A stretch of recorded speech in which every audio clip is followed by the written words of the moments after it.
wéy leen di gën a abonné ci chaîne YouTube bii di syndicalisme TV la télévision du moment bi leen di jox mboolem xibaar yu wér te wóor ci à temps réel. dal leen ak jàmm ñu xëy taxañ yéenekaay xëyndoo tàmbale kook Le Soleil yéenekaay ubbil yéenekaay bi ñoom ñëpp naka la ñu xëyee ni ki démb ca jam ñaajo mooy lancement référentiel naka Sénégal 2050 bu président Bassirou Diomaye Faye ak gouvernement bu Ousmane Sonko dal dee jiite loolee la yéenekaay xëy di ñu nettali. Le Soleil moo ko njëkkee dikki na naka ci li ndëxëñu naka ci boobu le référentiel bëgg nañ la ca njëkk mooy fexe rek ba jotee ci 500 000 emplois formels boo xamante ni si daañu ko am ci wàllum tourisme dal dee tabax naka juróom benn corridor routier yoo xamante ni si dana am ci yoon yi am ci géej gi yéenekaay bi ne fintooni bëgg a financement lu tolloo ko ci 18 500 milliards ak croissance économique boo xamante ni si dina yegg ba 6,5% ba ca 7% naka ci période 2025-2029 revenu maanaam liy ruusee naka ci mbir mi war a dépasser 1,660 jàpp $2,480 boobee jamono naka secteur privé kontaan nañu baax ci li nga xamante ni si moom la ñu gisagum ci référentiel boobee président de la république jot a jëmal niki démb lancement boobee Sud Quotidien fa la xëyoon nee na Sénégal 2050 le Sénégal naka fintoon yi ci suufus garab googee ni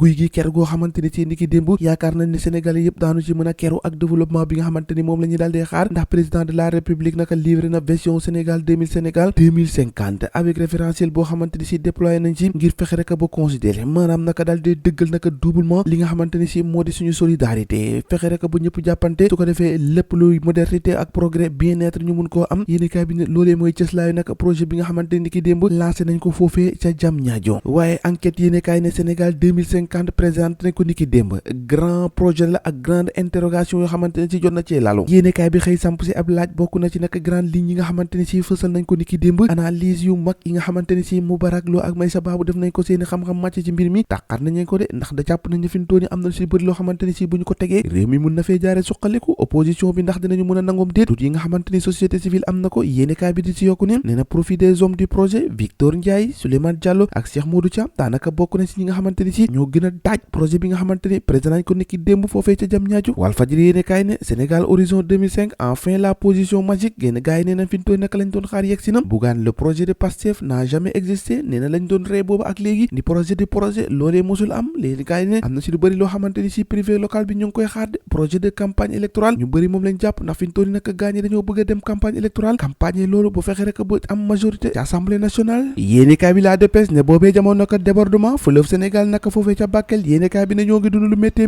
ministre de l'intérieur naka demoon na fa ngir wàllu askan wi ndax ci jamono ji ndox ma moo tàmbalee nangu seen kër yi seen dëkkuwaay bu amatuñu fenn fu ñu dëkk loolee naka tiital leen ba fi ñu toll naka ñu bëgg ka leen wolu bil yéenekaay bi Bougane Gueye dañ naka addootinam gannaaw ba Ousmane Sonko ak Diomaye dal dee wax moom naka xaarut de ca ngoon sa rek la dal dee jël micro bi dal dee tontu nee na nag lii plan Sénégal émergent rek la ñu dal dee jël tàngalaat ko copiwaat ko waaye amul dara loo xamante ni lu bees la fi te la ñu bëgg rek moo di ab programme de campagne boo xamante ni dañ ko teg naxee ko askan wi bu am majorité ci assemblée nationale ay kàddu Bougane Gueye Dany la njiital gëm sa bopp lay jàmbaar l'observateur yéenekaay dikkaat na entretien bi nga xamante ni seq nañ ko ak Diégui Diop gannaaw naka ba ñu ko libéré ni ki altine ji moom Diégui Diop naka moo ngay nettali lu métti li nga xamante ni jot na koo dund ci garde à vue am nee na naka ñaanalul kenn koo xamante ni si noonu la wala leneen mu dugg xaso boobee ndax mbir ma métti na méttiwaay boo xamante ni foo ko nat yéemu na fa nee na ab xale bu góor boo xamante ni am na fukki at ak juróom moom nag daanaka moo ko tax a jooy ndax la mu ko nettali ak la muy daj yéenekaay bi ne fintooni dina xeex ba fintooni lépp luy dëgg rek mu dal di koy teg lépp dal dee leer laas yéenekaay xëy fasal ab nataalu kan Victor Ndiaye moom i jàpp ne daanaka moo lalu ci gannaaw projet boobee moo ko dal di koy xaatim ni ki démb nag dal dina koy fësal Sénégal tegu na si yoon woo xamante ni si la ñu ca bëgg mooy rek dal dee soqaleku jaaree foofu fu ba faw le quotidien yéenekaay ne nouveau projet nouveau référentiel de développement le projet est là Diomaye ak Sonko présente nañ seen vision ba 2050 fintooni naka bëgg nañoo lever lu ëpp 18 milliards suñu biir 18 milliards nag ci nga xamante ni si lépp ci réew mi lay jóge Bougane nag fintoon yi nee na réew mi fa mu jëm ëllëg dina métti boo xamante ni fu ko waay natt romb na ko ay Bougane mënoo ñoo dimbale ci réew mu métti réew mu soqale ko lañ bëgg mbir maa ngoog ñoo ko déggandoo jàngeen jëf ba ëllëg